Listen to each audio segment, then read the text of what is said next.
Olá, sejam bem-vindos. Vamos falar sobre agronegócio e para trazer os números da safra 2025 de soja, hoje eu converso com o presidente da ProSoja Brasil, Maurício Buffon. Muito obrigada pela presença, presidente. Essa que é uma das maiores entidades que envolvem aí essa associação dos produtores de soja do país. Inclusive, presidente, muito obrigada aqui pela sua participação. Bom dia aí, é um prazer estar com vocês aí no programa, falando um pouquinho sobre soja e milho aí, que está acontecendo no Brasil, né? Tivemos recentemente agora a abertura do plantio, da colheita do soja lá em Sinop, na região de Santa Carmen, e vamos falar um pouquinho sobre os números aí de soja no Brasil. Excelente! Qual é a expectativa para este ano? Eu sei que a cada ano esse volume produzido aumenta, né? E sempre batendo recordes um em cima do outro. Para este ano, qual que é a expectativa, estimativa da ProSoja Brasil? Nós temos este ano uma safra excelente, né? Com vários lugares do país com uma safra muito boa, né? Alguns probleminhas pontuais no Rio Grande do Sul, a safra de soja está comprometida aí com estiagem. Parte aí do Mato Grosso do Sul também, uma parte aí do sul do Mato Grosso do Sul também tem uma questão de clima aí atrapalhando, mas no geral a safra é muito boa, né? Nós vemos uma safra grande aí, em torno aí de 170 milhões de toneladas, já é uma realidade no Brasil essa safra, desde que nós conseguimos colher ela, né? Porque ainda está por ser retirada do campo, né?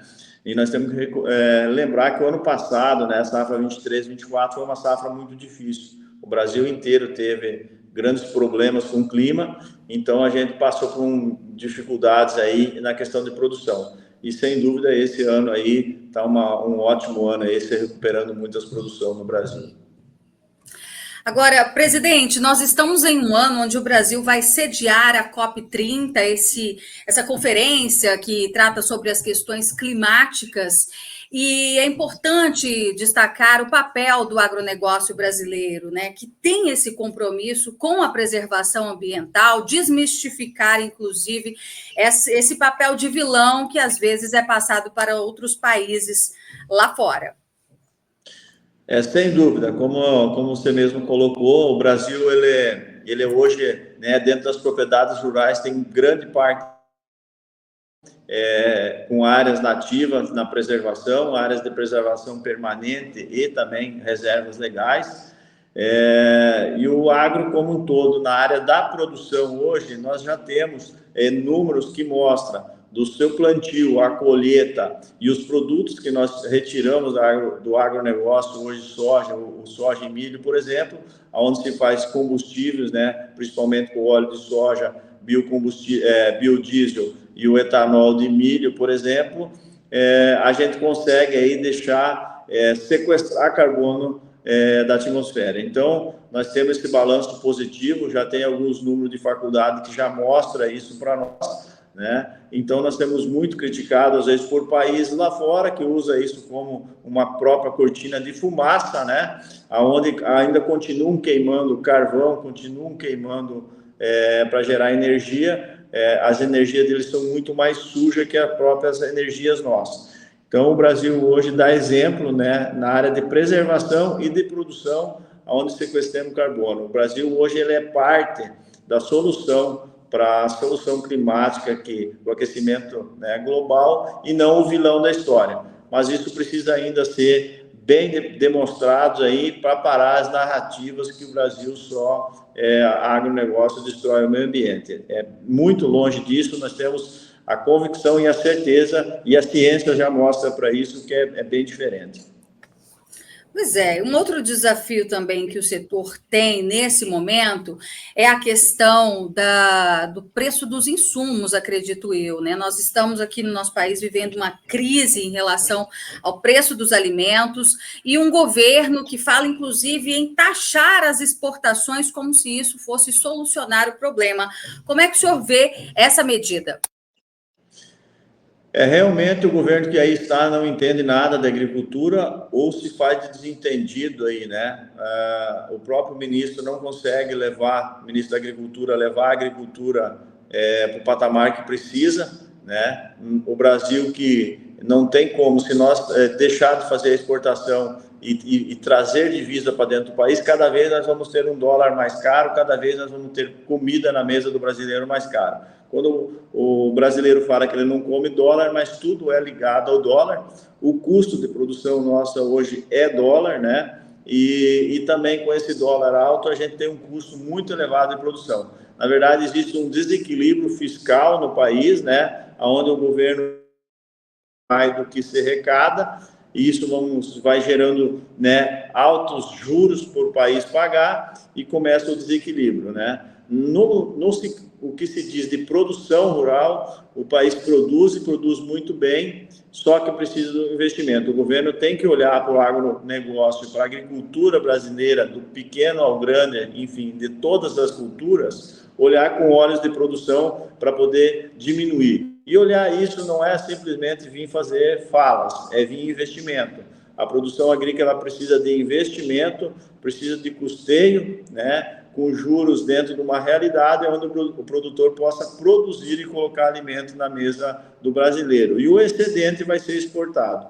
Então, nesse contexto, aí o Brasil está muito mal, hoje representado aí por esse governo, e até o ministro não conseguindo levar as nossas demandas e trazer os recursos que precisam ser aplicados na agricultura.